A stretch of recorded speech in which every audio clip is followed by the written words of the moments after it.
So I used to work as a cashier in a supermarket. This story took place during my first week there, specifically on my fourth day. I had only 2 days of training before they put me on a register by myself, which honestly wasn't nearly enough. But that's retail for you. Let me paint you a picture of what shopping is like where I live. Thursdays and Fridays are absolute chaos in our stores. On Fridays, all shops close early before sundown due to religious reasons, around 2 Mass in winter and at 4:30 p.m. in summer. This means everyone goes crazy trying to get their shopping done in time. Thursdays are just as bad because that's when all the smart people shop to avoid the Friday mayhem. This Thursday evening I was working the register when the store was packed like sardines. All 10 checkout lines were open with at least 6 or 7 people in each. That's when this really nice guy comes to my line with 2 massive shopping carts full of non-perishable items. Later found out he was buying for a community center. They stock up twice a year. With a smile, he told me something I had been dreading to hear, that this would be a delivery order. Now, deliveries are a nightmare, especially during rush hour. We need to call for extra help to bag everything, put items in special crates, input all the crate numbers into the computer, add delivery details, and print multiple copies of receipts. It's a whole process. I announced to the line that this was a delivery order and apologized for the delay it would cause. The whole line groaned, but nobody left. There was nowhere else to go anyway. So I started scanning as fast as I could. I'm good with numbers, so even as a newbie, I remembered most of the product codes. But soon enough, the items started piling up faster than our bagger could handle. They were literally falling off my counter. That's when I started helping with the bagging between scanning items, just enough to clear some space and keep things moving. This pattern continued. Scan, help bag, clear space, repeat. Then I heard this shrill voice from down the line. A woman was yelling, demanding to know what I was doing. I kept scanning, thinking she wasn't talking to me. She continued yelling, questioning what kind of cashier I was, and telling me to stop being lazy and do my job. I tried to explain that I was just trying to help, but she cut me off, screaming that it wasn't my job and that I should just be a cashier. I calmly explained that I was just trying to move things along faster and suggested she try another line if she was in a hurry. She just kept yelling, calling me stupid, and saying I should be fired. That's when my manager appeared beside her. He asked what the problem was, and she immediately started ranting about how awful I was, calling me lazy and demanding that I be fired. My manager tried to defend me, explaining that I was actually helping to make things go faster. She completely lost it then, screaming incoherently and spitting everywhere. But suddenly, this elderly woman behind her tried getting her attention. After several attempts at getting the angry woman to listen, the elderly woman finally managed to get her to turn around. When she did, the elderly woman simply told her that her daughter was crying. The whole store went silent. There was this little girl, maybe 4 years old, clutching her mom's legs, completely terrified and sobbing her heart out. But instead of comforting her child, the angry woman blamed us, screaming that me and my manager had made her daughter cry. She tried to swing at my manager, but amazingly, the elderly woman, who must have been at least 80, grabbed her in a bear hug from behind. Other customers jumped in to help separate them, and mall security showed up within seconds. They had to drag her away while she was still screaming and trying to fight everyone. I later heard from my co-worker that she was arrested and escorted out of the mall in handcuffs. Apparently, she also got banned from the mall for life. While all this was happening, I just kept scanning and bagging. The nice guy with the delivery order told me I was the fastest cashier he'd ever had, and everyone else in line was surprisingly patient after witnessing that show. One customer even brought me a chocolate bar during their next shopping trip, saying I handled the situation like a pro. I never planned on joining the military. I always imagined I'd go to college, get a regular job, and live a quiet life. But life had other plans. When the 2008 recession hit, my family struggled. College became a distant dream and I needed a stable income and benefits. That's how I found myself at the recruiter's office, signing up for the United States Army. After completing basic training and my specialized training in personnel administration, I received my first duty station assignment, Okinawa, Japan. I was thrilled. A beautiful island paradise with rich culture, incredible food, and friendly locals. It seemed perfect. Little did I know that paradise would come with its own personal devil. My immediate supervisor, let's call her Sergeant Snake, was the epitome of everything wrong with leadership. From day one, she made it clear that she saw me as a threat rather than an asset. Maybe it was because I picked up the job quickly, or perhaps she just needed someone to torment. Either way, she made my life hell. I excelled at my job handling personnel records and status reports. Every morning, I'd meticulously count and categorize everyone on the island, who was present for duty, who was on temporary duty elsewhere, who was on sick leave, regular leave, or pass. I built detailed reports and managed complex queries in our system. Need a list of all personnel with specific qualifications? I could pull that in minutes. Someone needs their record updated? I was your person. Monthly reports of incoming and outgoing personnel? That was all me. But Sergeant Snake had a special talent, taking credit for my work. The process was always the same. I would hand her the completed report she requested, and she would tell me to send it to her for review before forwarding it to Hawaii. Then, inevitably, in meetings, the higher-ups would praise her for the excellent work on the reports, and she would smugly respond by claiming she took pride in maintaining accurate records. She tried everything to build a case against me for non-judicial punishment, but she couldn't find anything. My work was impeccable, my attitude professional, and my records clean.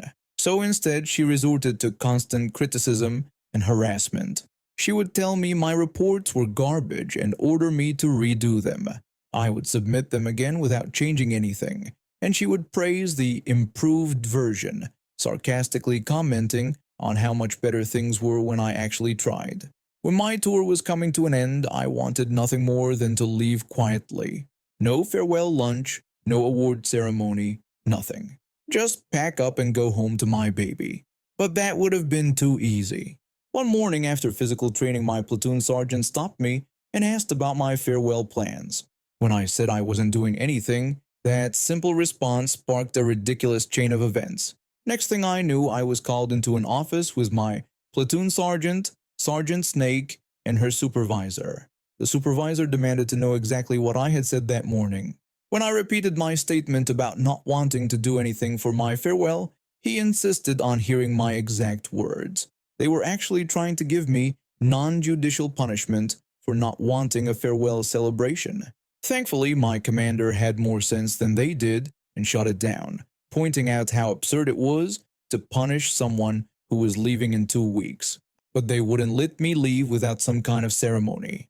They forced me to choose a restaurant and accept the lowest possible award, an Army Achievement Medal. The base command sergeant major had a policy that no one should leave with anything lower than an Army Commendation Medal, but Sergeant Snake made sure I got the minimum. I picked the most expensive restaurant in town out of spite.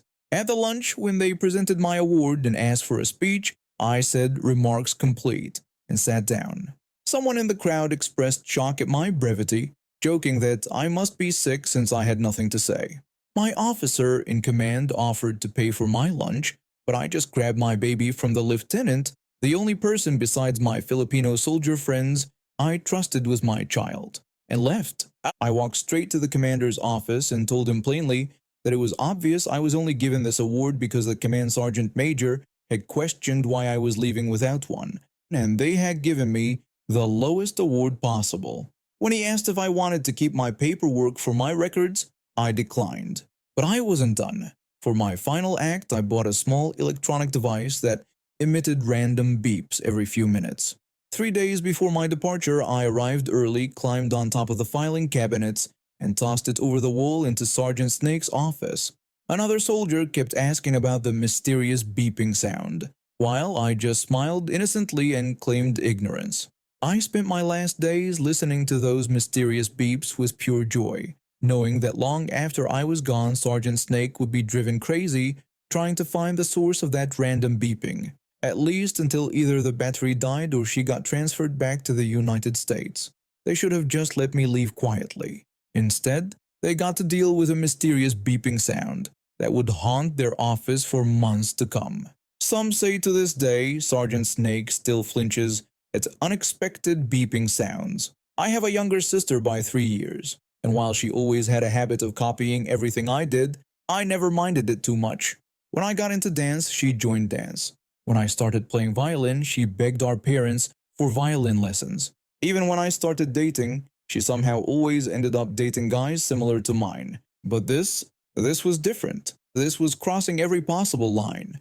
My husband and I had been trying to conceive for 2 years. We went through 3 rounds of fertility treatments, and finally, we got pregnant. When we told our family, my sister hugged me tight and cried, saying how happy she was for us. She even offered to help plan my baby shower. That should have been my first red flag. 2 months later, she started wearing loose clothes and making weird comments about feeling nauseous in the morning. My mother was over the moon. Both her daughters pregnant at the same time. Except, I knew something was off. My sister wasn't married, wasn't dating anyone, and had always been vocal about not wanting kids. Still, she showed everyone ultrasound pictures. She even claimed to be due just 2 weeks after me. Then came the day of my baby shower. I showed up at my mother's house at the planned time only to find the place empty. My calls went unanswered. Finally, my best friend called me. She asked where I was, saying everyone was at the community center for my sister's shower. Confused, I told her that my shower was supposed to be today. She corrected me, saying my sister had told everyone that we'd agreed to combine the showers and moved it to the community center. They'd already been there for an hour.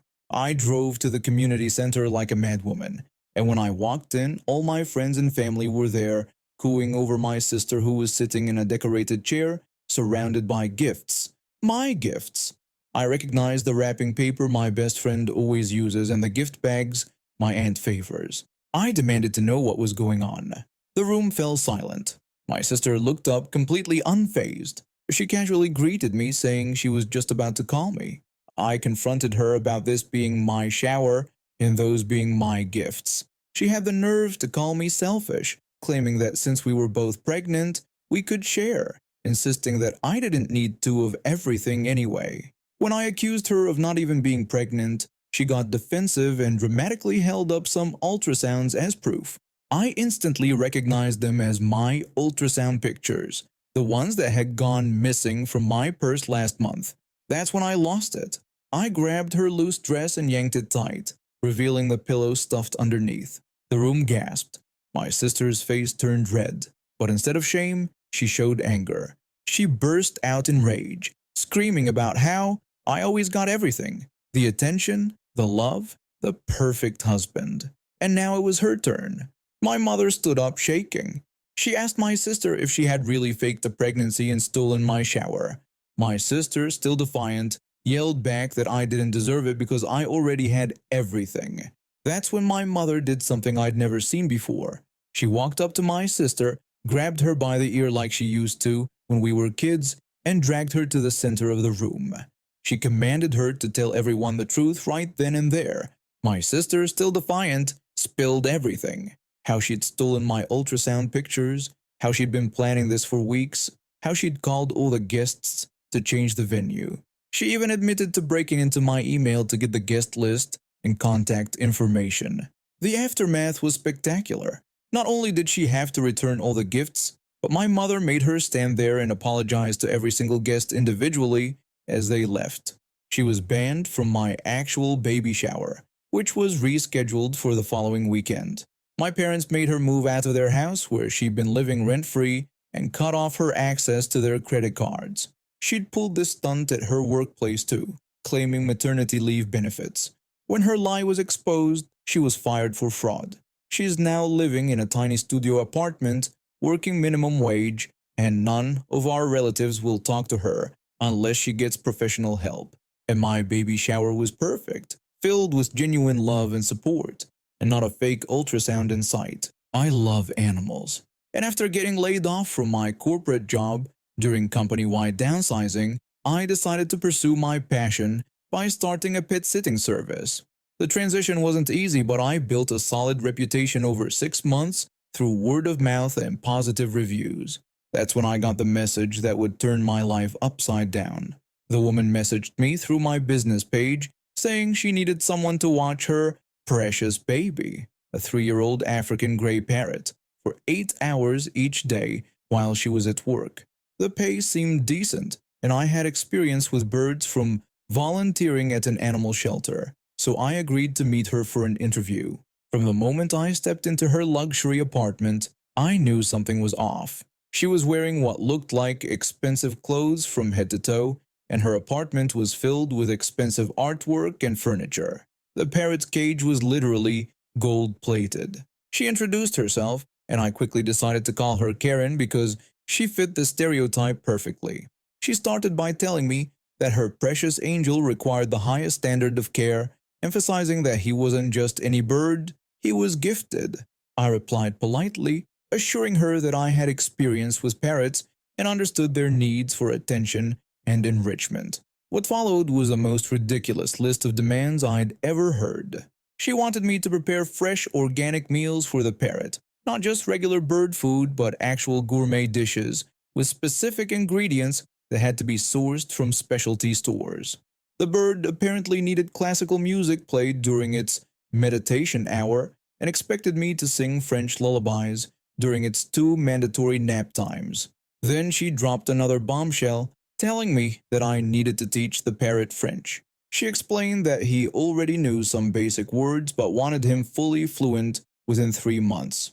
When I pointed out that teaching a foreign language wasn't part of the original job description and that I didn't even speak French, she just brushed it off cheerfully, saying we could learn together as if it was some exciting opportunity. When we finally got to discussing payment, she delivered the final shock.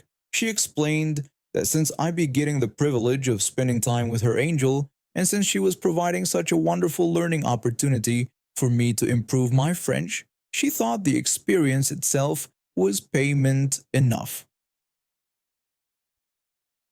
I tried to reason with her, explaining that this was my profession and source of income, not a hobby. I told her apologetically that I couldn't work for free and quoted my standard daily rate, adding that these additional services would actually increase that rate.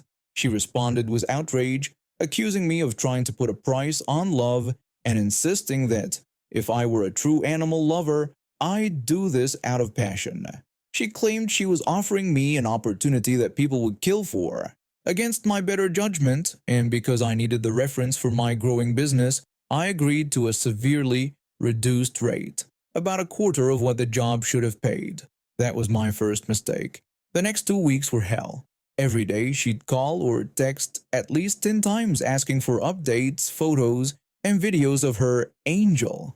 She'd criticize everything. The organic quinoa wasn't cooked to the right consistency, the French pronunciation wasn't Parisian enough, the classical music playlist wasn't sophisticated enough.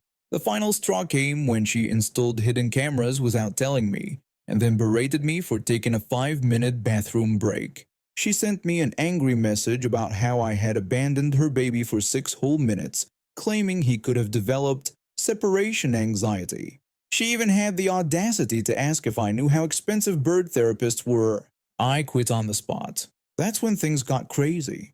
She went on a rampage, posting on every social media platform about how I had abused and neglected her precious angel. She claimed I had traumatized her parrot by singing off-key and serving substandard organic vegetables. She even created a website called Bad Pet Nanny Exposed with my business photos and completely fabricated stories. But here's where it gets good. Her campaign caught the attention of a popular social media account that specialized in exposing entitled behavior. They reached out to me for my side of the story, and I shared everything, including screenshots of her ridiculous demands and text messages, plus clips from her own security cameras showing the perfectly healthy and happy parrot receiving better care than most humans. The internet did its thing. Within days, her attack backfired spectacularly. People started sharing their own choosing beggar stories, and her behavior became a meme. Someone even made a parody song about the parrot princess and her French-speaking dreams that went viral. Her employer, a high-end law firm, caught wind of the situation. Apparently, they weren't too thrilled about having an employee who tried to get free labor through harassment and then launched a defamation campaign. They were even less thrilled when they discovered she'd been using company time and resources to wage her social media war against me. She was fired, and several of my other clients came forward to help me pursue legal action against her for defamation. The lawsuit was successful, and she was ordered to pay damages and publicly retract her statements. She had to sell her luxury apartment and move to a smaller place. The gold-plated cage was listed on an online marketplace. Her parents took the parrot in, and from what I've seen on their social media, he's much happier now, even if he never learned to speak French. My pet sitting business is currently thriving. The publicity actually helped me gain more clients who appreciated my professional approach to pet care. I even got certified in exotic bird care and now specialize in parrot sitting, though I make it clear upfront that French lessons are not included in the service package.